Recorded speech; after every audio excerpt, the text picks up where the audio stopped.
క్రీస్తునందు ప్రియమైన వారులారా, నేటి మన ధ్యానం కొరకు ఆదికాండం 12వ అధ్యాయం 1వ వచనం నుండి 4వ వచనం వరకు ఉన్న భాగాన్ని దేవుని ప్రేరణతో నేను ఎంపిక చేసుకోవడం జరిగింది. ఈ వాక్యం చదివిన తర్వాత, దేవా, నీవు అబ్రామును పిలిచావు సరే, దేశం ఎందుకు వదలాలి, బంధువులను ఎందుకు వదలాలి, ఇదంతా సరే, తండ్రి ఇంటిని కూడా ఎందుకు వదలాలి అని ప్రశ్నిస్తూ ఉంటే నా మనసుకు పరిశుద్ధాత్మ దేవుడు చేసిన బోధ ఏంటంటే,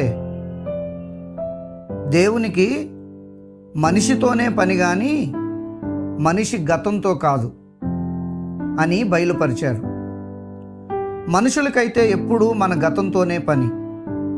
మన గతంలోని మచ్చలను తాము గురిగింజలమని గుర్తించని మనుషులు రాబందులలా గుచ్చి గుచ్చి మానసికంగా మనల్ని కృంగదీస్తూ ఉంటారు.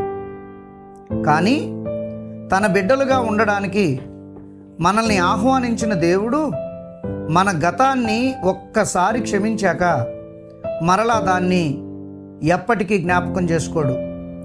ఎందుకంటే ఆయనకు మనం కావాలి కానీ మన గతం కాదు.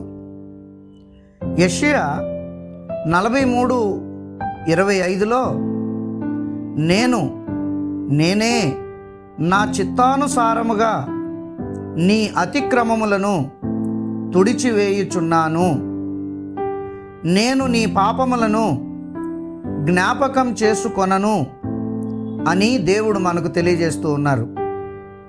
హెబ్రీ పత్రిక 10వ అధ్యాయం 12వ వచనంలో, నేను వారి దోషముల విషయమై దయగలిగి వారి పాపములను ఇకను ఎన్నడును జ్ఞాపకము చేసుకొననని ప్రభువు సెలవిచ్చుచున్నారు. ప్రియమైన స్నేహితులారా, అబ్రహాముతో ఈరోజు నీ గతాన్ని గతం దగ్గరే వదిలి, నీ గతం తాలూకా జ్ఞాపకాలన్నింటినీ విడిచి నువ్వు నా దగ్గరకు రా, నేను చూపించే భవిష్యత్తులోనికి నమ్మకంతో అడుగులు వేయి అంటూ దేవుడు అబ్రహామును ఆహ్వానిస్తున్నాడు. ఊర్లో అబ్రహాము కుటుంబం విగ్రహాలను అమ్ముకుని జీవించేటువంటి కుటుంబం. సృష్టిని వారు దేవుణ్ణి చేస్తున్నారు. సాటి మనిషిని వారు భ్రమపరుస్తున్నారు. అబద్ధం మీద వారు లాభం సంపాదిస్తున్నారు. నిజ దేవుణ్ణి వారు అవమానిస్తున్నారు. కల్పిత కథల సమాజాన్ని వారు నిర్మిస్తున్నారు. ఈ గతం విడిచి రమ్మంటున్నారు దేవుడు. ఈ గతం ద్వారా వచ్చిన గుర్తింపు ఇక నీకు ఉండకూడదు, ఉండవలసిన అవసరం లేదు అని దేవుడు అబ్రహామును పిలుస్తూ ఉన్నాడు. స్నేహితులారా, అలాగే అబ్రహామును పిలిచిన మాదిరిగానే దేవుడు నిన్ను నన్ను కూడా, రా, నీ గతాన్ని గతంలోనే విడిచిపెట్టి నా కృపాసనం దగ్గరకు రా. తప్పిపోయిన కుమారుని ఉపమానంలో తండ్రి తానే మేడగది దిగి అపరాధ భారంతో మారిన మనస్సుతో తన చెంతకు వస్తున్న కుమారుణ్ణి ఆలింగనం చేసుకుని ముద్దు పెట్టుకున్నట్లుగా నిన్ను నేను ఈరోజు ఆలింగనం చేసుకుని గుండెలకు హత్తుకుంటాను. రా, నీ గతాన్ని విడిచి నీవు మారిన మనుష్యుగా నేను నీకు చూపించే కొత్త భవిష్యత్తులోనికి త్వరగా వేగిరపడి రా అని క్రీస్తు ప్రభువు మనలను ఆహ్వానిస్తున్నాడు. ఈ విషయంలో పౌలుగా మారిన సౌలు మనకు చక్కని మాదిరి. ఫిలిప్పీ పత్రిక 3వ అధ్యాయం 13-14 వచనాలలో, సహోదరులారా, నేను ఇదివరకే పట్టుకొని ఉన్నానని తలంచుకొనను, అయితే ఒకటి చేయుచున్నాను, వెనుకున్నవి మరచి ముందున్న వాటికై వేగిరపడుచు క్రీస్తు యేసునందు దేవుని ఉన్నతమైన పిలుపునకు కలుగు బహుమానము పొందవలెనని గురి యొద్దకే పరిగెత్తుచున్నాను అన్నారు.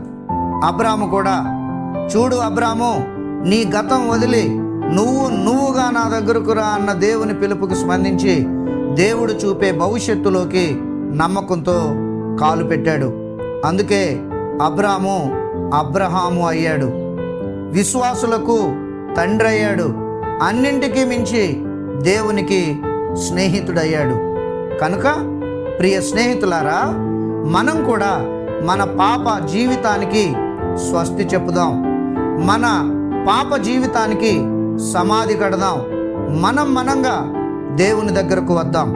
సామెతల గ్రంథం 28వ అధ్యాయం 13వ వచనంలో, అతిక్రమములను దాచిపెట్టువాడు వర్ధిల్లడు, వాటిని ఒప్పుకొని విడిచిపెట్టువాడు ధన్యుడు అని దేవుడు మనకు సెలవిస్తూ ఉన్నారు. దావీదు ప్రార్థన మీరు ఎప్పుడైనా గమనించారా? ఈ ప్రార్థన కీర్తనల గ్రంథం 35వ అధ్యాయం 5వ వచనంలో లిఖించబడింది. ఏం ప్రార్థించాడు దావీదు? నా దోషమును కప్పుకొనక నీ ఎదుట నా పాపమును ఒప్పుకొంటిని. యెహోవా సన్నిధిని నా అతిక్రమములను ఒప్పుకొందుననుకొంటిని. నీవు నా పాప దోషమును పరిహరించి ఉన్నావు అని ప్రార్థించాడు. తన పాపాలన్నింటినీ దేవుని దగ్గర ఒప్పుకుని వాటి నుండి క్షమాపణ పొందుకున్న తర్వాత దావీదు దేవునికి మరింత దగ్గరయ్యాడు, దేవునిలో మరింత ఎదిగాడు, దేవుని ద్వారా మరిన్ని ఆశీర్వాదాలను పొందుకోగలిగాడు. సెయింట్ అగస్టిన్ అనే ఒక సంఘపితరుడు ఉండేవారు. ఆయన చాలా తరచుగా ఇలా ప్రార్థించేవారంట, దేవా, నీ కొరకు సాక్షిగా ఉండడానికి నన్ను నూతన సృష్టిగా మార్చినందుకు నీకు కృతజ్ఞతలు. నీలో నేను నిత్య విశ్రాంతిని పొందుకునే వరకు నా ఆత్మీయ ప్రయాణంలో అలుపును విశ్రాంతిని దరి చేరనీయకుండా చేయి. పరలోక పురిని నేను చేరే వరకు నా చేతిని గట్టిగా పట్టుకునే ఉండు అని ప్రార్థించేవాడంట. ప్రియులారా, మనం కూడా ఇప్పటి వరకు ప్రస్తావించుకున్న ఈ భక్తుల వలె మనంగా దేవుని దగ్గరికి వద్దాం. మన గతాన్ని విడిచి భవిష్యత్తులోనికి ఆశతో, ఆసక్తితో, దేవుని మీద విశ్వాసంతో మనం అడుగు పెడదాం. మన దేవుడు మంచి దేవుడు. స్నేహితుని వలె ఆయన మనల్ని అక్కున చేర్చుకునే దేవుడు. మన దేవుడు మంచి దేవుడు.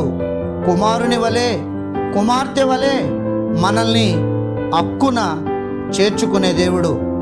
పాము కుసం విడిచినట్లుగా మన పాపపు గతాన్ని మనం విడవగలిగితే దేవుడు నూతన సృష్టిగా మనల్ని మార్చి నూతనమైన భవిష్యత్తు వైపు మనల్ని అడుగులు వేయించడానికి ఆయన వాగ్దానాలను మనకు ఆశీర్వాదాలుగా ఇచ్చి అత్యున్నతమైన ఎక్కలేనంత ఎత్తైన కొండలకు మనల్ని ఎక్కించడానికి ఇదిగో ఈ ఉదయకాలాన నీ కొరకు నా కొరకు చేతులు చాపి ఎదురు చూస్తూ ఉన్నాడు. దేవుడు ఈ మాటలు దీవించునుగాక. ఆమెన్. ప్రార్థించుదము. సర్వోన్నతుడు అయిన మా దేవా, అబ్రహాము పిలుపు అనుభవం నుండి మీరు మాతో మాట్లాడిన ఈ మాటలన్నింటిని బట్టి మీకు కృతజ్ఞతలు.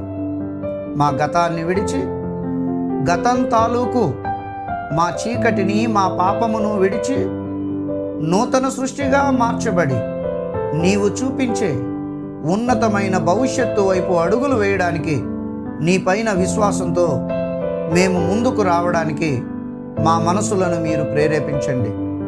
దావీదు వలె, పౌలు వలె మమ్మల్ని మేము పరిపూర్ణంగా మీలోనికి రూపాంతరం చెందించుకోగలిగే రూపాంతర అనుభవాన్ని మాకు మీరు అనుగ్రహించండి. పరిశుద్ధ అగస్టిన్ వలె మేము మీకెన్నడూ దూరం కాకూడదు అన్న పట్టుదల కలిగిన వారమై ప్రార్థించగలుగుటకు మీరు మాకు సహాయం చేయండి.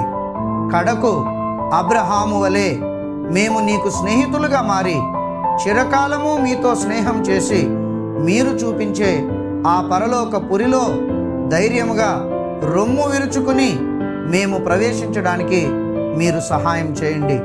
మా సంఘాన్ని అంతటినీ మీరు దీవించి ఆశీర్వదించండి. యేసు పుణ్య నామమున ప్రార్థించి వేడుకొనుచున్నాము తండ్రి. ఆమెన్.